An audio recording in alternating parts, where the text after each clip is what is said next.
Chers frères et sœurs dans le Christ, les textes de ce jour nous présentent 3 modèles de famille. D'abord, la Sainte Famille, comprenant Jésus-Christ, Marie et Saint Joseph. Dans la première lecture, nous avons une famille croyante, celle comprenant Elkana et Anne, ayant eu la grâce d'enfantement de Samuel, leur fils. Et dans la deuxième lecture, c'est Saint Jean qui nous dit l'aboutissement de notre engagement à la suite, à travers notre filiation divine, en appelant Dieu comme Père à l'image de Jésus-Christ. Bien-aimés du Seigneur, l'Église, notre mère, inscrite depuis des siècles à la sagesse de Dieu, nous donne en ce jour de contempler la Sainte Famille. Plus qu'une fête, c'est une interrogation sur l'irruption du Fils de Dieu au cœur de l'humanité et d'une famille humaine. C'est un regard silencieux avec des questions bouleversantes qui animent la vie de la famille de Nazareth. Oui, c'est dans le regard silencieux de Marie et de Joseph, au milieu des roses et des épines, qu'il faut saisir le sens de cette fête.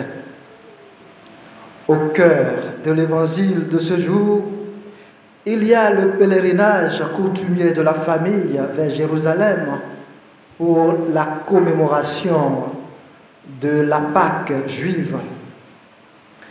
Le sens de la piété n'est pas ici étonnant quand on considère l'accueil des 2 parents au dessein de Dieu dans leur vie. Ce qui est surprenant, c'est la matérialité tangible de la résurgence de ce qu'on voit comme l'amorce des crises familiales. Il y a dans la page de l'évangile de ce jour l'angoisse d'une disparition a bouleversé les fondations les plus solides d'un édifice familial. C'est l'image palpable des turbulences familiales les plus graves qui font chavirer les bacs de bien des familles dans les eaux troubles des épreuves quotidiennes. La crèche est encore devant nous avec tout le décor joyeux de Noël. Nous y venons à déposer tous nos fardeaux et soucis du moment, mais apprenons aussi avec ceux qui y sont à traverser les heures sombres de la vie familiale. C'est dans le souci d'accomplir les exigences et les devoirs de père et de mère que le jeune Jésus vient à disparaître au temple. Quand on regarde cet événement en ayant en filigrane à l'esprit les menaces du pouvoir séculier ayant motivé la fuite en Égypte, on imagine aisément l'ampleur émotionnelle de cette expérience des parents. 3 jours de richesse et de silence de Dieu. Ils l'ont aussi vécu, chers parents, ce que vous endurez et certainement plus.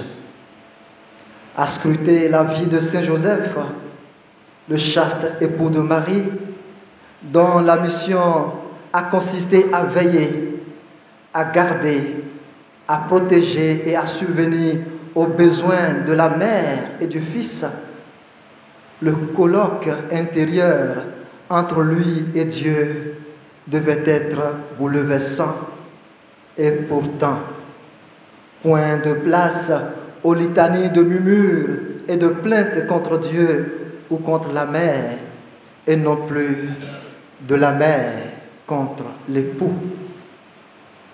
Dieu permet que pendant de si longues heures, ils ne sachent pas où trouver le fils inconnu des habitants de la Judée sur une terre loin de leur résidence.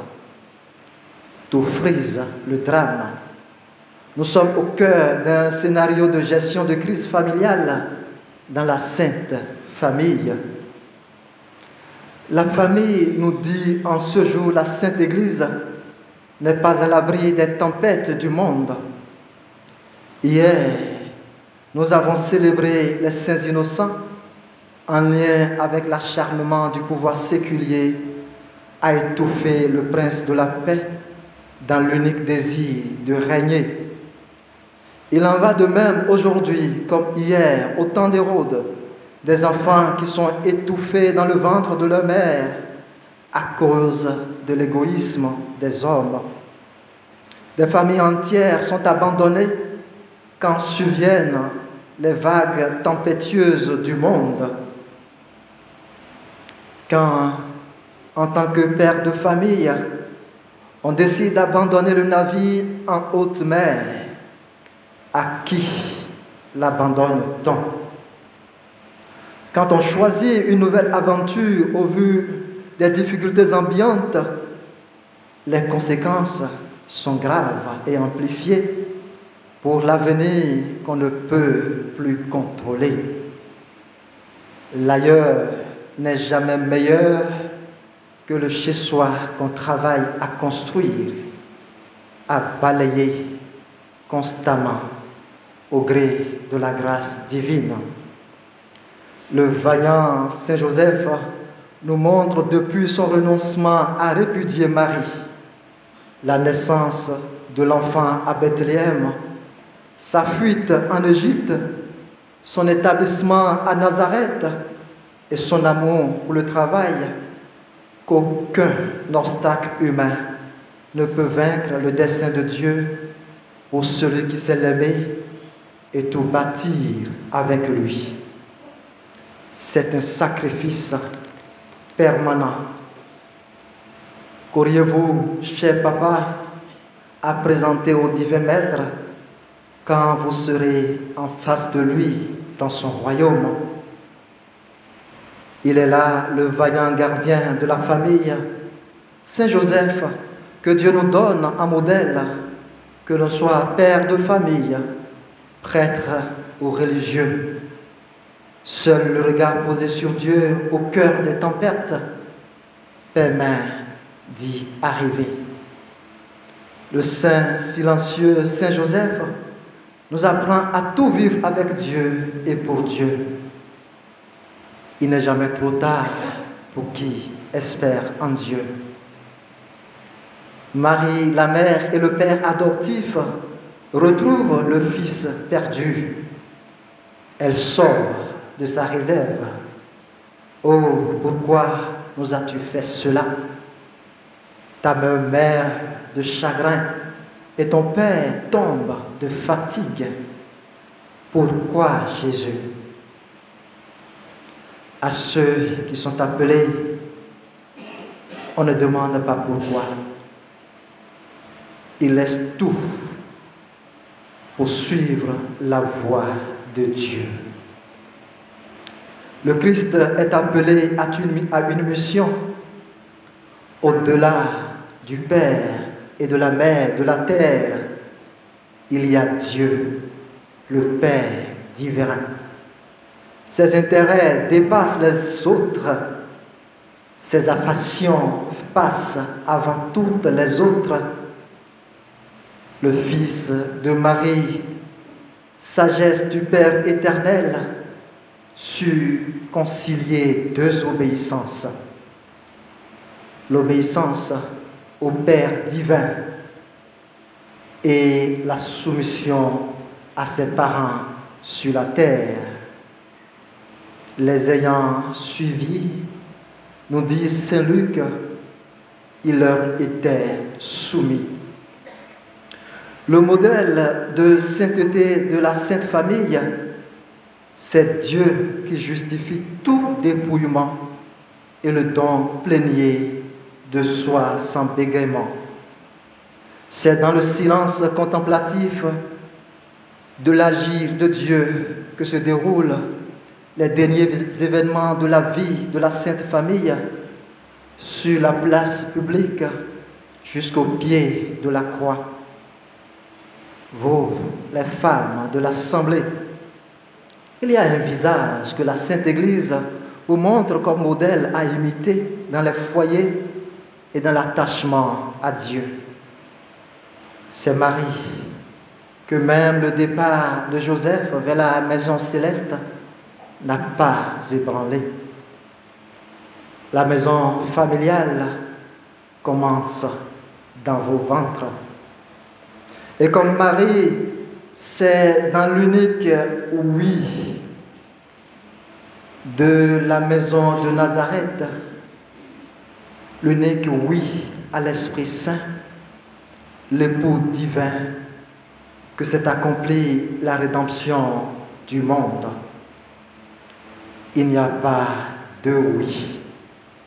Et comme Anne, dans la première lecture, au cœur des difficultés, gardez à l'esprit que Dieu exauce toujours, comme le nom de Samuel l'exprime. Il apparaît très souvent que naissent les difficultés avec les géniteurs. Les parents sont à honorer malgré tout. Demandons à la Sainte Famille de Dieu de nous soutenir dans les difficultés de chaque jour. Et apprenons à l'image de Saint Joseph, qui est plus proche de nous que la Vierge Marie, d'intercéder toujours pour nous. Amen.